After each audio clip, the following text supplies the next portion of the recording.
Why did the United States attack Libya, Iraq, Afghanistan, and Yemen?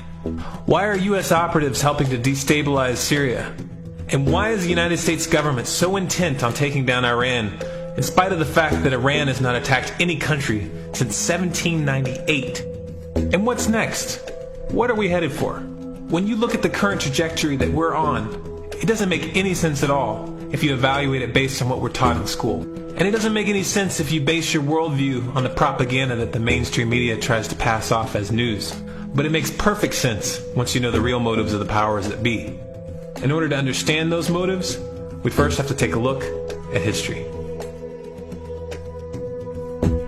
In 1945, the Bretton Woods Agreement established the dollar as the world reserve currency, which meant that international commodities were priced in dollars. The agreement, which gave the United States a distinct financial advantage, was made under the condition that those dollars would remain redeemable for gold at a consistent rate of $35 per ounce.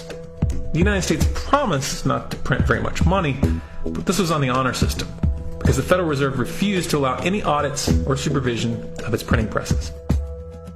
In the years leading up to 1970, expenditures in the Vietnam War made it clear to many countries that the U.S. was printing far more money than it had in gold. And in response, they began to ask for their gold back. This, of course, set off a rapid decline in the value of the dollar. The situation climaxed in 1971 when France attempted to withdraw its gold and Nixon refused. On August 15th, he made the following announcement. I have directed the Secretary of the Treasury to take the action necessary to defend the dollar against the speculators. I have directed Secretary Connally to suspend temporarily the convertibility of the dollar into gold or other reserve assets, except in amounts and conditions determined to be in the interest of monetary stability and in the best interest of the United States. This was obviously not a temporary suspension, as he claimed, but rather a permanent default. And for the rest of the world who had entrusted the United States with their gold, it was outright theft. In 1973, President Nixon asked King Faisal of Saudi Arabia to accept only U.S. dollars as payment for oil and to invest any excess profits in U.S. Treasury bonds, notes, and bills. In return, Nixon offered military protection for Saudi oil fields. The same offer was extended to each of the world's key oil-producing countries, and by 1975, every member of OPEC had agreed to only sell their oil in U.S. dollars. The act of moving the dollar off of gold and tying it to foreign oil instantly forced every oil-importing country in the world to start maintaining a constant supply of Federal Reserve paper. And in order to get that paper, they would have to send real physical goods to America. This was the birth of the petrodollar. Paper went out, everything America needed came in, and the United States got very, very rich as a result. It was the largest financial con in recorded history.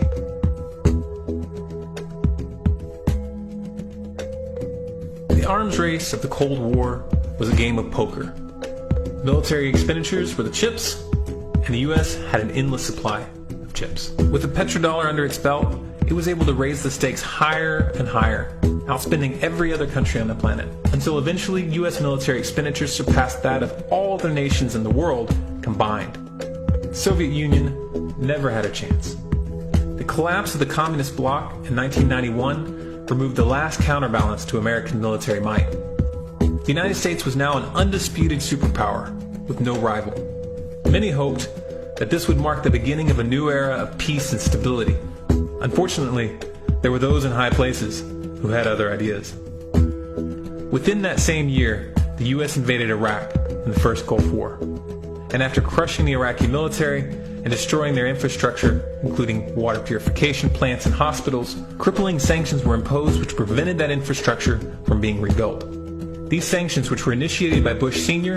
and sustained throughout the entire Clinton administration, lasted for over a decade and were estimated to have killed over 500,000 children. The Clinton administration was fully aware of these figures.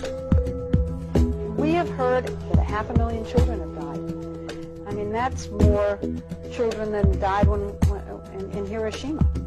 And you know, is the price worth it? I think this is a very hard choice, but we think the price is worth it. Miss Albright, what exactly was it that was worth killing 500,000 kids for? In November of 2000, Iraq began selling its oil exclusively in euros.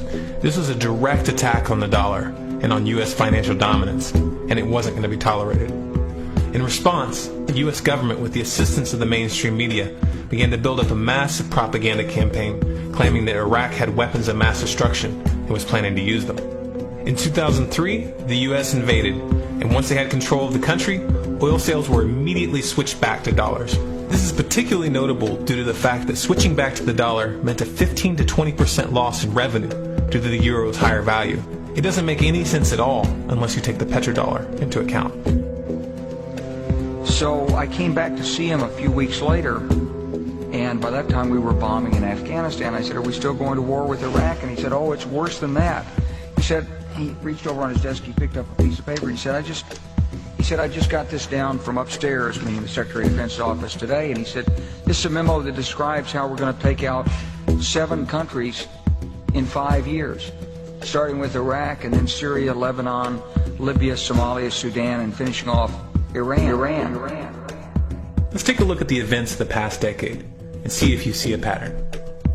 In Libya, Gaddafi was in the process of organizing a bloc of African countries to create a gold-based currency called the dinar, which they intended to use to replace the dollar in that region. U.S. and NATO forces helped destabilize and topple the Libyan government in 2011, and after taking control of the region, U.S. armed rebels executed Gaddafi in cold blood and immediately set up the Libyan Central Bank. Iran has been actively campaigning to pull oil sales off of the dollar for some time now, and it has recently secured agreements to begin trading its oil in exchange for gold. In response, the U.S. government, with mainstream media assistance, has been attempting to build international support for military strikes on the pretext of preventing Iran from building a nuclear weapon.